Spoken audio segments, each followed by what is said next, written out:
आज की वीडियो एक ऐसे केस के बारे में है जो भारत के इतिहास में मर्डर मिस्ट्रीज केसेस की लिस्ट में टॉप पर है। ये केस जितना आसान दिखने में लगता है उतना ही उलझा हुआ है और 2008 से अब तक ये एक अनसॉल्व्ड मर्डर मिस्ट्री बनकर रह गया है। 16 मई 2008 सेक्टर 25 नोएडा में रहने वाली एक 13 साल लड़की जिसका नाम आरुषि तलवर था, वो अपने घर में अपने ही बेड पर मृत पाई गई। किसी ने उसका गला चीर दिया था। एक दिन पहले यही लड़की अपने बर्थडे की तैयारी कर रही थी। आरुषि के दोस्त उसे एक सरप्राइज बर्थडे पार्टी देने की तैयारी कर रहे थे और उसके माता पिता ने उसे एक डिजिटल कैमरा गिफ्ट दिया था एज अर्ली बर्थडे प्रेजेंट। पर कौन जानता था कि वो लड़की अपना ही बर्थडे अटेंड नहीं कर पाएगी। आखिर क्या हुआ 15 मई की रात को? क्या ये एक सुसाइड था या एक मर्डर? ये जानने के लिए जुड़े रहें हमारे साथ इस कहानी में। आरुषि तलवर का जन्म 24 मई 1994 को एक डेंटिस्ट की फैमिली में हुआ। उसके माता पिता दोनों डेंटिस्ट थे। उसकी माँ का नाम नूपुर तलवर था और उसके पिता का नाम राजेश तलवर। वो एक खुशहाल फैमिली थी अंटिल 16 मई जब ये सारा हादसा हुआ। 16 मई सुबह 6 बजे रोज की तरह उनकी मेड भारती ने उनके घर की बेल बजाई। यूजुअली तलवर फैमिली का होस्ट हेल्प हेमराज एक बेल बजाने पर ही गेट खोल देता था क्योंकि तलवर फैमिली लेट उठती थी। पर आज 2-3 बेल बजाने के बाद भी किसी ने गेट नहीं खोला।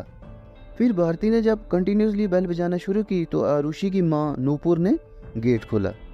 भारती को थोड़ी सी हैरानी हुई क्योंकि हेमराज ने गेट नहीं खोला और भारती का शक और ज़्यादा बढ़ गया जब वो घर के अंदर एंटर हुई तो उसे पता लगा कि आरुषि के पिता राजेश भी जागे हुए और वो ज़ोर ज़ोर से रो रहे थे।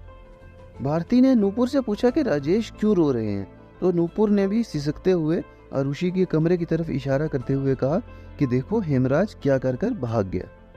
भारती जैसे ही आरुषि के कमरे में पहुंची तो मानो वो एक पुतला बनकर रह गई।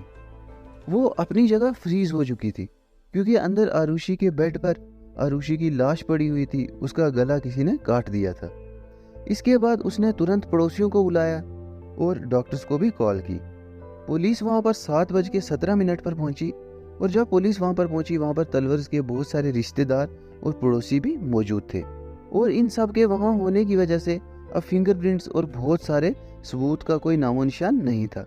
अब पुलिस ने वहां पूरे घर की छानबीन की। इस दौरान पुलिस को पता लगा कि टेरेस लॉक है और उसके ताले पर खून के फिंगरप्रिंट्स लगे हुए हैं। पुलिस ने उस ताले की चाबी मांगी तो इस पर आरुषि के पिता राजेश ने पुलिस को कहा कि आप बेवजह अपना वक्त ज़ाया कर रहे हो।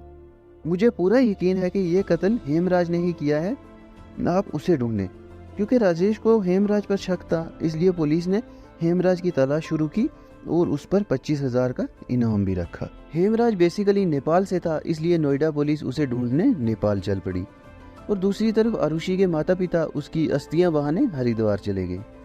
इसी वक्त के दौरान कुछ ऐसा खुलासा हुआ जिससे आरुषि के मर्डर का शक हेमराज से हटकर राजेश यानी आरुषि के पिता पर आ गया। जब रिटायर्ड पुलिस ऑफिसर्स और डॉक्टर्स की टीम तलवर के घर उनका हाल चाल पता करने पहुंची तो उन्होंने भी टेरेस के ताले पर खून के निशान देखे और जमीन पर खून के धब्बे के निशान ऐसे लगे हुए थे कि ऐसा लग रहा था जैसे किसी ने यहाँ पर किसी को घसीटा हो। क्योंकि उस ताले की चाबी नहीं थी इसलिए पुलिस ने ताला तोड़ा और टेरेस पर एंटर हुई। पुलिस जैसा ही टेरेस पर एंटर हुई तो उनकी आंखें फटी की फटी रह गई। टेरेस पर एक डेड बॉडी पड़ी थी, एक मेल की डेड बॉडी जिसका गला कटा हुआ था और जिसके पूरे जिस्म पर बहुत गहरे जख्म के निशान थे। इसके बाद पुलिस ने आरुषि के माता पिता को तुरंत हरिद्वार से वापस बुला लिया और राजेश तलवर को डेड बॉडी की पहचान करने के लिए कहा गया। राजेश तलवर ने तो पहले उस लाश को पहचानने से साफ साफ मना कर दिया, पर क्योंकि वो डेड बॉडी उनके टेरेस पर मिली थी पुलिस को भी कुछ न कुछ शक हो रहा था इसलिए पुलिस ने राजेश तलवर को बहुत ज़्यादा प्रेशराइज किया। जिसके बाद राजेश तलवर ने उस बॉडी को पहचान लिया और ये बॉडी किसी और की नहीं बल्कि उनके होस्ट हेल्प यानी उनके नौकर हेमराज की ही थी। यानी पुलिस जिस इंसान को ढूंढने नेपाल गई थी वो उन्हीं के टेरेस पर मरा हुआ था। अब ये सब कुछ किस तरफ इशारा कर रहा था? पुलिस को टेरेस की चाबी ना देना, गुमराह करना और लाश को पहचानने से इनकार भी करना, इस सब की वजह से अब शक सीधा सीधा आरुषि के पेरेंट्स पर जा रहा था। सीबीआई की रिपोर्ट्स के अकॉर्डिंग 15 मई की रात के सारे इंसिडेंट्स पहले हम समझते हैं। 15 मई रात को खाना खाने के बाद आरुषि अपने रूम में चली गई और उसके माता पिता अपने रूम में। इसके बाद आरुषि के माता पिता फिर से आरुषि के रूम में आए और उसे एक डिजिटल कैमरा गिफ्ट किया as early birthday surprise. Camera देखकर आरुषि बहुत ज़्यादा खुश हुई और उसने कैमरे में बहुत सारे फोटोज क्लिक किए। सीबीआई की रिपोर्ट्स के मुताबिक इस कैमरा में आखिरी फ़ोटो 10 बजे क्लिक किया गया और 11 बजे उसके माता पिता वापस अपने रूम में चले गए। इसके बाद आरुषि ने अपना एक नावल पढ़ना शुरू किया। कुछ वक्त बाद आरुषि के पिता राजेश ने उसकी मां नूपुर से कहा कि आप जाकर आरुषि के कमरे से वाईफाई राउटर ऑन कर दो क्योंकि मुझे लैपटॉप पर कुछ काम है। उस रात आरुषि भी देर तक जागती रही, पर सीबीआई की रिपोर्ट्स के मुताबिक आरुषि का फ़ोन रात 9:10 के बाद एक्टिव नहीं था, इसलिए आरुषि के एक दोस्त ने रात 12 बजे लैंडलाइन पर कॉल की जिसका नाम अनमोल था, पर वो कॉल किसी ने रिसीव नहीं की। राजेश का लास्ट सेंड ईमेल 11:57 PM पर था और इसके बाद शायद वो भी सो गए। और सीबीआई की रिपोर्ट्स आगे ये कहती हैं कि रात 3:45 पर आरुषि के रूम से किसी ने वाईफाई राउटर को ऑफ किया। अब कौन इतनी रात आरुषि के रूम में गया था, क्योंकि आरुषि का रूम सेल्फ लॉक था और उसकी की भी नूपुर के नाइट टेबल पर थी। आगे रिपोर्ट्स ये बताती हैं कि आरुषि और हेमराज का मर्डर रात 1 बजे के करीब हुआ।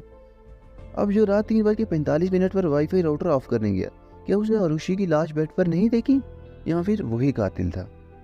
तो शक सीधा सीधा आरुषि के माता पिता पर ही जा रहा था। पुलिस के आने से पहले ही उन्होंने नौकरों से घर की पूरी सफाई करवा ली थी, ब्लड स्टेन साफ करवा दिए थे, या मानो एक हिसाब से सबूत ही मिटा दिए थे। इसके अलावा उस रात कुछ और भी बहुत ज़्यादा अजीब हुआ। उस रात 3 बजे से लेकर 6 बजे तक राजेश के फ़ोन से उसके भाई दिनेश को कॉल गई और दिनेश से सुशील और सुशील से रिटायर्ड पुलिस ऑफिसर गौतम और गौतम से एक अननोन कॉन्टैक्ट को कॉल गई। और ये कॉल्स एक बार नहीं बल्कि 6 बार लूप्स में चली। अब ये कॉल्स क्यों की जा रही थी? ऐसा क्या बातें थी जो बार बार करनी पड़ रही थी? कुछ रिपोर्ट्स की माने तो राजेश ने बेटी आरुषि और नौकर हेमराज को कुछ सेक्सुअल एक्टिविटीज करते पकड़ लिया, जिसके बाद उन दोनों को मर्डर कर दिया। और ये कॉल्स आरुषि की ऑटोप्सी रिपोर्ट से सेक्सुअल एक्टिविटीज को रिमूव करने के लिए की जा रही थी।